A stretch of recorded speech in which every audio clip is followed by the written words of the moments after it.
Hey, what's up? This is Brandon Simmons for BrandonSimmons.biz. This is my weekly video blog called Bullheaded, a review of the Houston Texans news, as well as a preview of the upcoming game matchups. However, there are no upcoming game matchups. Yeah, that's right, man. The Texans, they went 4-12 this year, so they will be enjoying watching the playoffs with the rest of America, especially those that actually have playoff games in their home cities due to COVID restrictions and all that stuff. So before I just push through some of the news items and some of the other like things to look, or some of the other reflections on the season, let me just go ahead and do a quick little recap. And by quick, I mean just two sentences, really, because despite it being a close game with the Tennessee Titans, it was still a loss.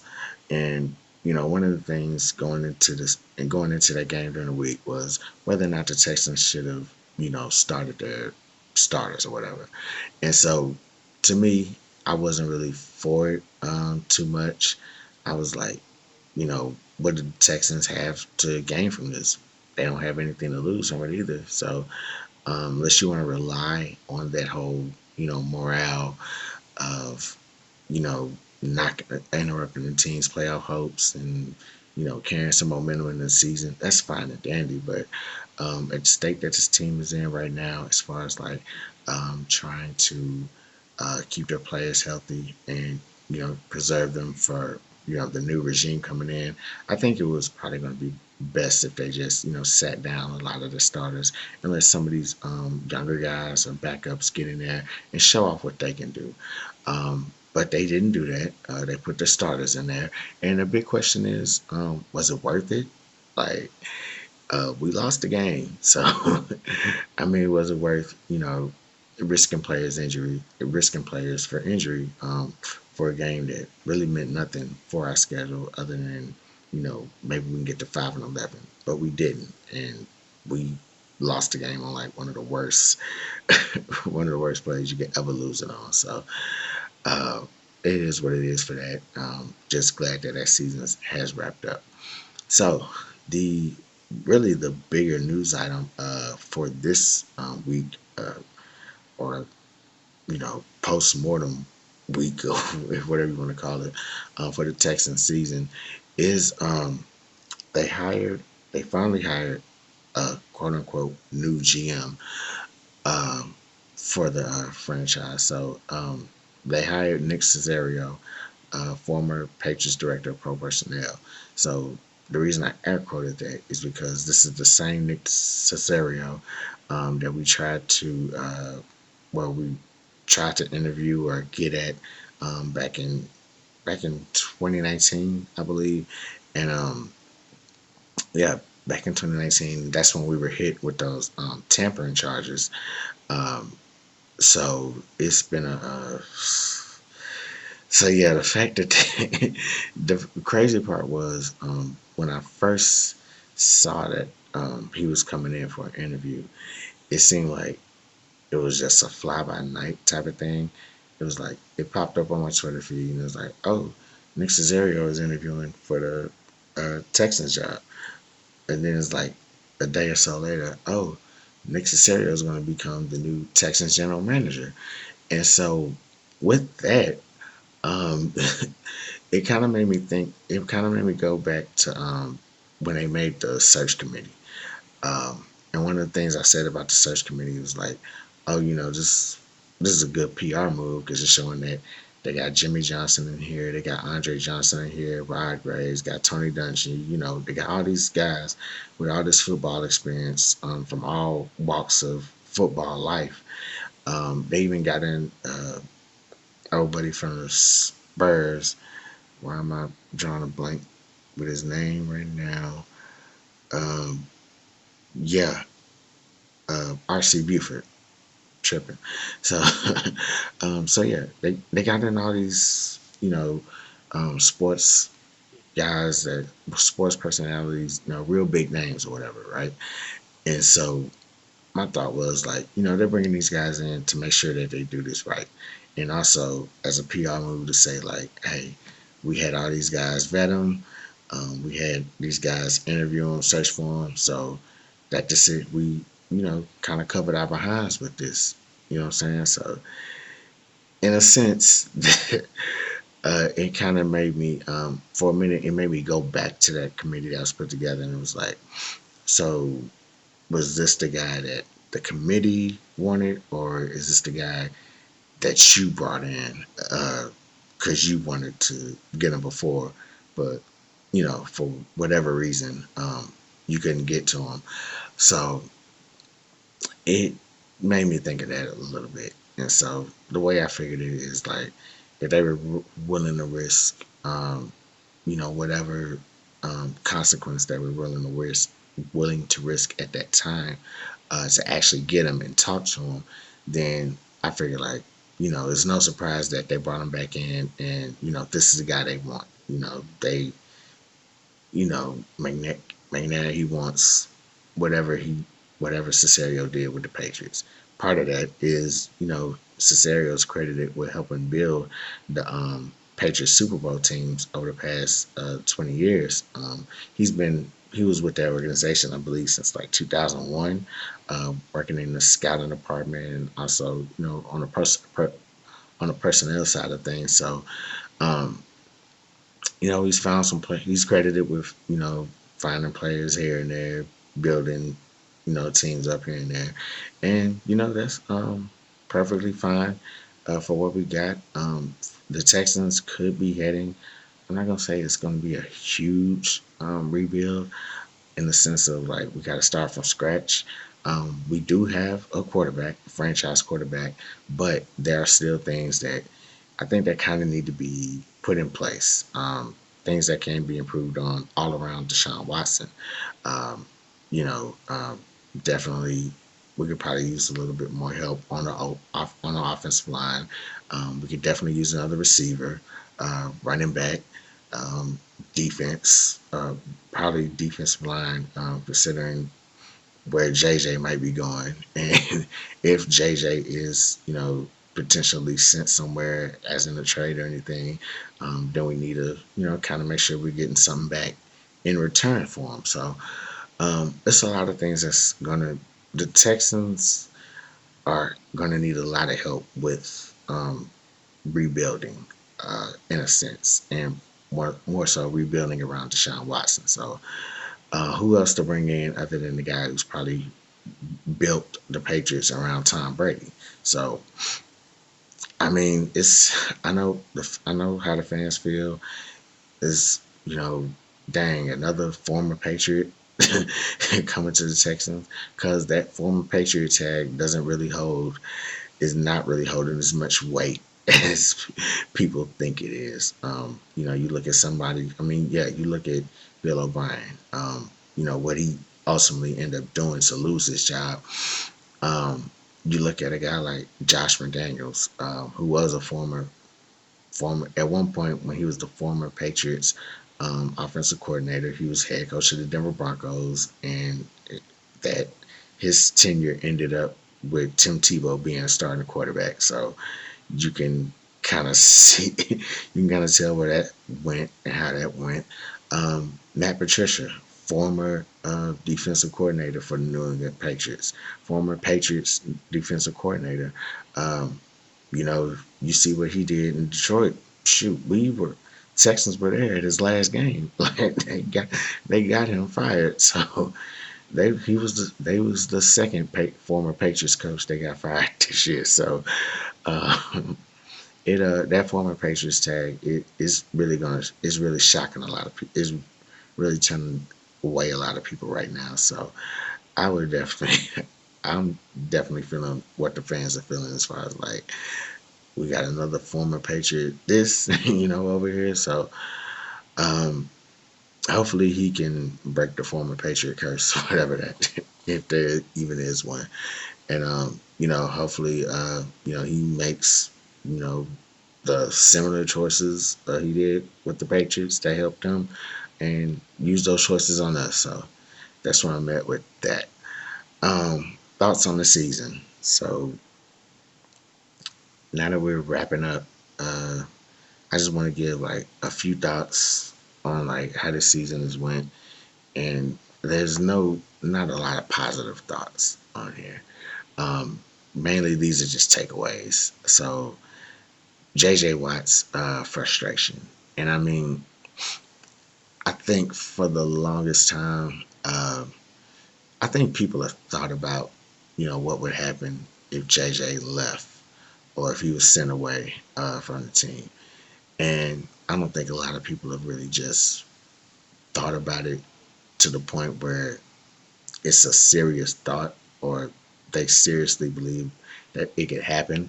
But this year, the season is, the season's been going down the drain. Coach slash GM, he's gone. So there's new leadership coming in on both of those levels.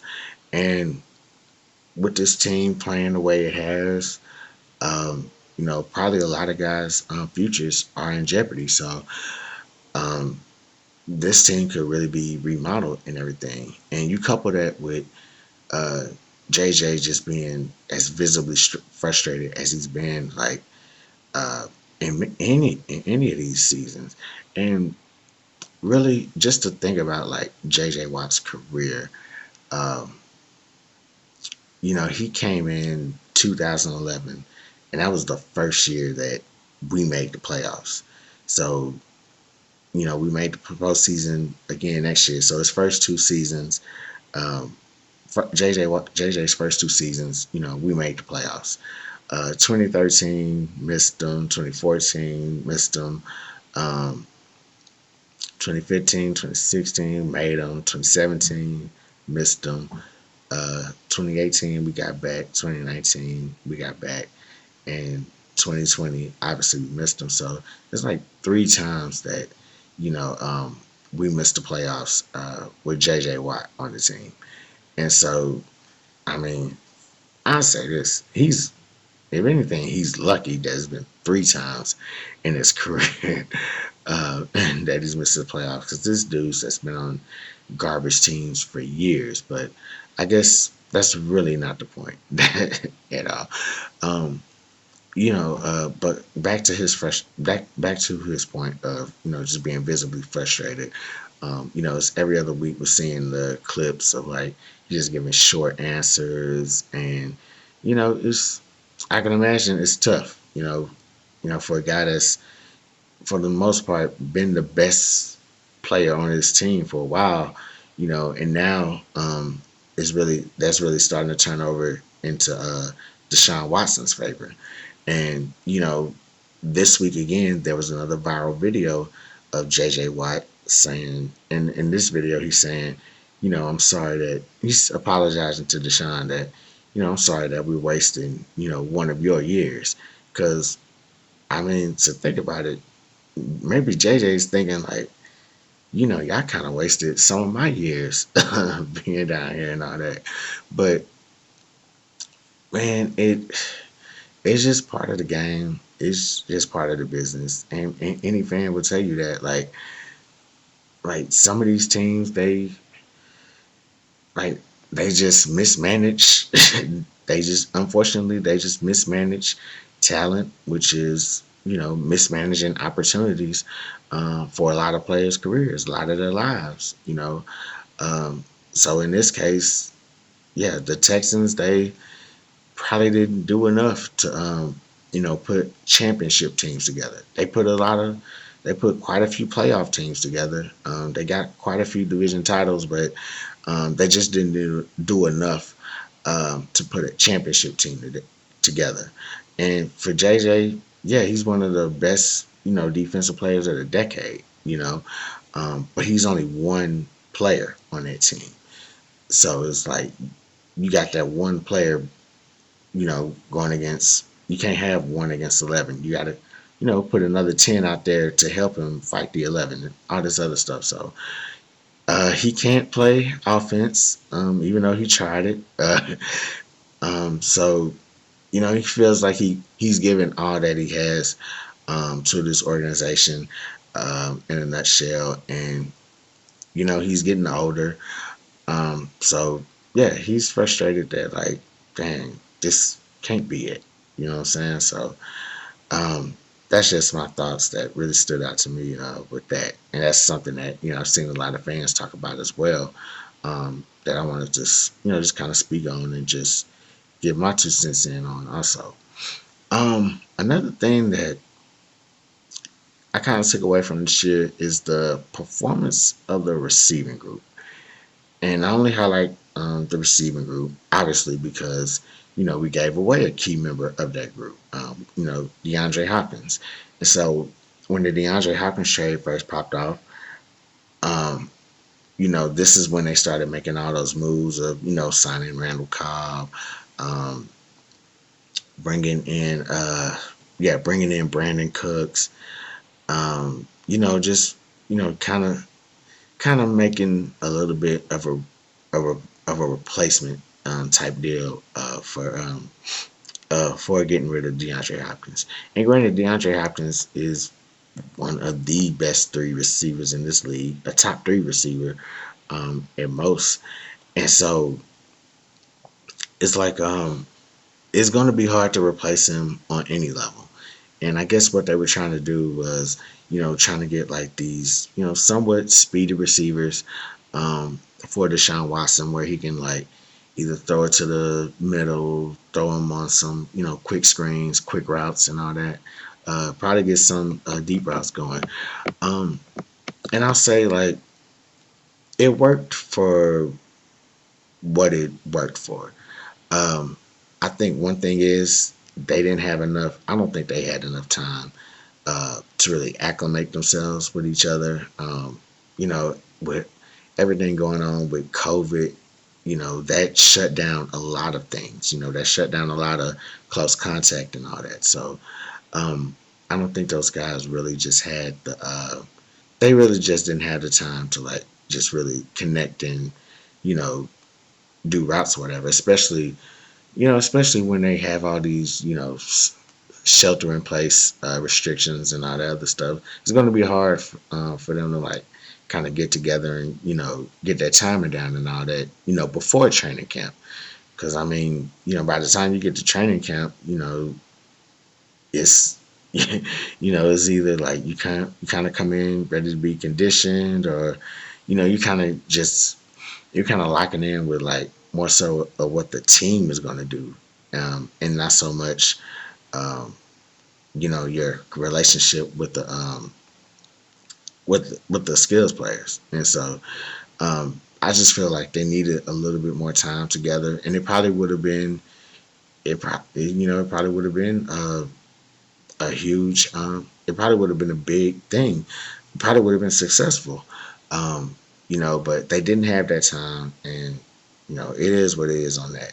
I'm not saying they were gonna be better than DeAndre Hopkins. I'm just saying like they probably would have they really would have made some noise. This offense really would have did some damage to some teams and put together a couple more wins with that, as with credit to that receiving group. At the beginning of the year, it seems like every other week I was coming in and one receiver was having like 100-yard games or so. Fuller, whether it was Fuller, Cobb, Brandon Cooks, whether they were doing God knows what to these DBs out here, but um, they were actually putting in the production at the beginning of the year. It just couple that with everything else that the team was or wasn't doing, it just didn't turn out into a W. And so um, I think had they had that longer time, things could have been way better. So that was actually I had a note on here about appreciating the highs, and that is one of my highs. Like just seeing those guys just come in like on every other week. I know Fuller had a couple of 100-yard games. Actually, Will Fuller was probably the high of one of the highs of the season. Just the way he was performing this year.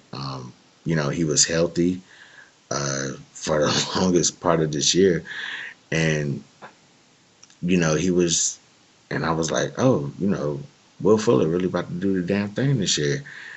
Then suspension came, and it was like, Will Fuller's not about to do the damn thing this year. So I was like, I go back to that and I was like, man, it's too goddamn good to be true. That he was healthy all this season, and now come to find out, may or may not have been because of PEDs. Man, that was one of my highs. Will Fuller having a healthy year, potentially finishing off with a greater year. Um, my other high was just Deshaun Watson, like just just the national media just really kind of appreciating him, and I don't know. I feel it was like bittersweet because I don't feel like they were really appreciating him all the way because he was great. I think they were appreciating him as like a victim type thing because it's like here Deshaun Watson is under this horrible coach, under this horribly managed team, and poor little Deshaun, he's just playing his heart out, throwing for over 5,000 yards and all this other stuff, putting highlights on on SportsCenter every week, and he's wasting his talent playing with these with these bum ass man front office people, man. So I think they were really just kind of like appreciating them through a victim lens, and I mean I'm not too fond of that because I've heard people talk about like, oh, I can't wait to see Deshaun go to this team and all that. Look, man, I like Deshaun Watson as a quarterback. Even if Texas were my team, I think he's like a really dope quarterback and all that good stuff. Obviously, the numbers can say that, but as a Texans fan, I'm not trying to see him go anywhere. I don't care. This team was ran by Ronald McDonald, his goddamn self, man. Like, yo, man, like, leave my quarterback alone. You know what I'm saying? Go get your own quarterback. So, point I'm making about that, that was one of the highs that, a lot of people, that were really just feeling Deshaun Watson's game. They really started to appreciate him. And so next year, if the team is built up a little bit better, um, hopefully they'll love him anymore. They'll love him even more. Just going into the season, and hopefully we'll be on a bigger stage where they can just be like in awe even more of his talents. So wrapping things up for sure. Looking forward to the future. Some of the things that I'm looking forward to seeing is just the potential free agents that we have leaving and we have staying. So one particular name, I guess I just went ahead and looked this up today in regards to JJ Watt because he's not technically a free agent coming into this offseason or coming into this year, but he does have 1 year left on his deal. And with the Texans, they gave away all their first and second round picks in order to bring in Tunsil and bring in Kenny Stills.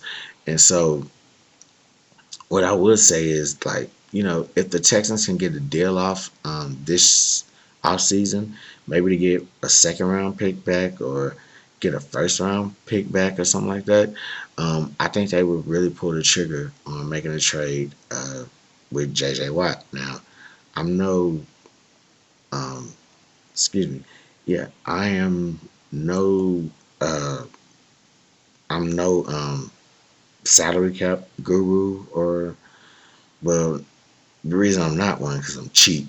So that'll probably rule me out off the bat. But what I will say about this is, yeah, he got 1 year left on his deal, and my computer's acting up and won't let me show y'all or won't let me see how I can what exact money he has. And there we go.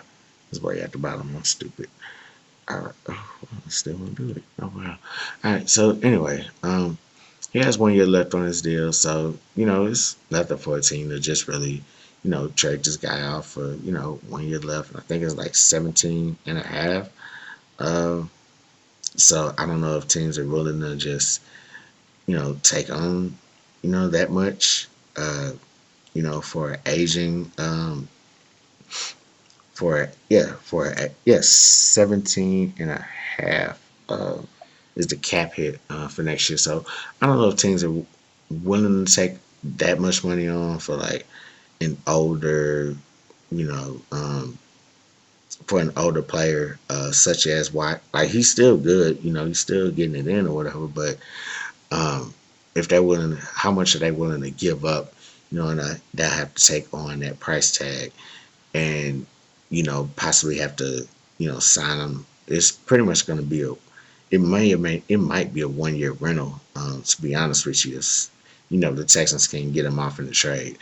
Um, so if what team is really going to like give up a first round pick, a second round pick, they'll probably it probably will all depends on like how if they just really need something at like um if they need something on their defensive line, maybe an extra pass rusher, or an extra pass rusher to like help out with a younger pass rusher or something like that. So I would definitely say if the Texans have probably thought about like just sending him off in order to like get a draft pick in or something, and hey, that's business.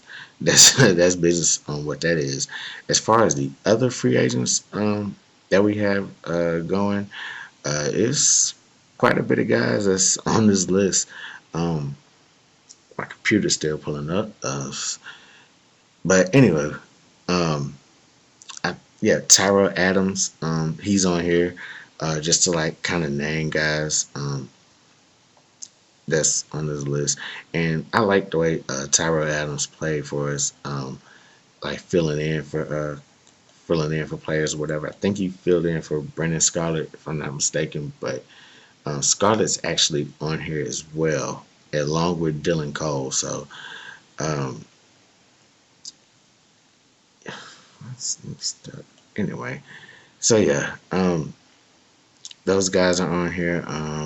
Will Fuller, definitely on here. So I mean, with the trade in Will Fuller's Will Fuller's tricky because they seemed like they were about to trade him to Green Bay. Like they seemed like they were really about to get it in, and all of a sudden Green Bay was like, nah. So he may or may not come back to this team, and I think a lot of fear that Texans fans have is that if he does come back, how much are they going to pay him? Because I mean, yeah, he did have a good year this past season, but it was kind of like it was kind of like the year that he wasn't hurt or anything, and lo and behold, he gets suspended for PED. So it'll be a tricky situation with that. Biggest offseason needs. I mean, to be honest with you, the first time I thought about like how much we actually need with this team is excuse me, when I sat down to like actually talk about when I sat down now to record talking about Nick Caserio. So um yeah, biggest offseason needs, probably a lot of things. I would definitely go start off with wide receiver. If you're gonna have a franchise quarterback, he gotta have somebody to throw it to. And right now we got too much, influx with Will Fuller. Um, I think we can upgrade to Will. I think we can upgrade from Will Fuller. We got guys on there, and just throwing names out. Allen Robinson. Uh, they, there was earlier in the season there was a campaign. There was people talking about free Allen Robinson from Chicago for Mitch Trubisky. Um, you got guys like AJ Green. He's out there. Um, just Sammy Watkins. I don't know if Sammy Watkins would be a good fit. Uh, I think he can definitely bring something to this team. I don't know if it's like number one receiver quality. I saw Kenny Galladay's name on there, and yeah, that was the other names. Kenny Galladay and Juju Smith-Schuster. Now Juju, he's still kind of young, so he still has like a lot of years ahead of him. However, it's going to be interesting to see like what is he looking for in a what is he looking for as a payday? You know what I'm saying? Like, is he really just trying to break the bank? Because I don't even know. I don't know if the Texans have like break the bank money like that. So um, it's going to definitely be something to just kind of watch out for with him. If we can afford him, if we can afford him, I would say get him. But if not, then I wouldn't worry about it. Kenny Galladay, been a number one in Detroit. I think he can, come in here and really put some production up. So we'll see how that goes. As far as like other positions, like running back, because David Johnson, he did good at the end, but I mean, we need somebody that's gonna be consistently. I think this year was more so of him getting his career back on track, and I'm glad we can provide that opportunity for him. However, um, I think what we really need is just a consistent running back. And look, if he's gonna come back, he really got to step it up from like the top of the season all the way to the end. So uh, definitely, yeah, I would say definitely. Let's get him on track. Let's get some type of running back in here. Head coach direction. So the GM has been figured out. Now it's all a matter. Now it's all about like where we're gonna go with the head coach. Um, a lot of people talking Eric Bieniemy. I'm cool with Eric Bieniemy if we get him. I'm really wanting to. I'm really wanting to like see him actually like. Um, I'm really wanting to actually see like what he can do for Deshaun Watson, how he can take Deshaun Watson's career, to the next level. Because I mean, look, we talk about Pat Mahomes and Deshaun Watson, and to be honest with you, I think people like Deshaun Watson. People love Patrick Mahomes, man, and rightfully so. Pat Mahomes, he's like, I mean, he is what he is, like, what you see on the field, like, you know what I'm saying? How can you not love that, like what he does on the field? But me being putting somewhat of my bias in it, I think like, yeah, I think Deshaun can definitely, I think he can definitely compete with Pat Mahomes. But now there have been some games, I will say that, where it's might not have looked that way, but I mean, really, he can't. I mean, even with the playoff game in Kansas City last year, they went up 24-0 on the Chiefs in their stadium. You know, 24-0 in their stadium. You know what I'm saying? I mean, granted, Mahomes came back out there and put a whopping on us, but I mean, for him to start that out, that's just saying something. And then they beat them in their stadium last season. And many people can say like, oh, Mahomes, he was hurt and all that. And I'm like, nah, I'm not. He wasn't that hurt. Like, come on, man. But you know what I'm saying? I think Bieniemy, um, he could be a great. I think he would be a great fit, given that we have a similar quarterback that he's been working with. Robert Saleh, uh, he's kept that defense like really competitive with the 49ers. Especially with the way that things are going with their season. So I think he can. I think he can really help our defense as it does need some help. Like, yeah, the offense, it does what it do sometimes, and it's guidance too. But I definitely think our defense could use a little. I think it could use a different viewpoint coming back in. So even though he's like a former Texans, they're saying he's like a former Texans defensive assistant, like way back when.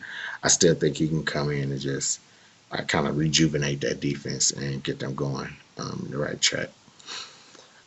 So yeah, man, I didn't spoke too damn much on here.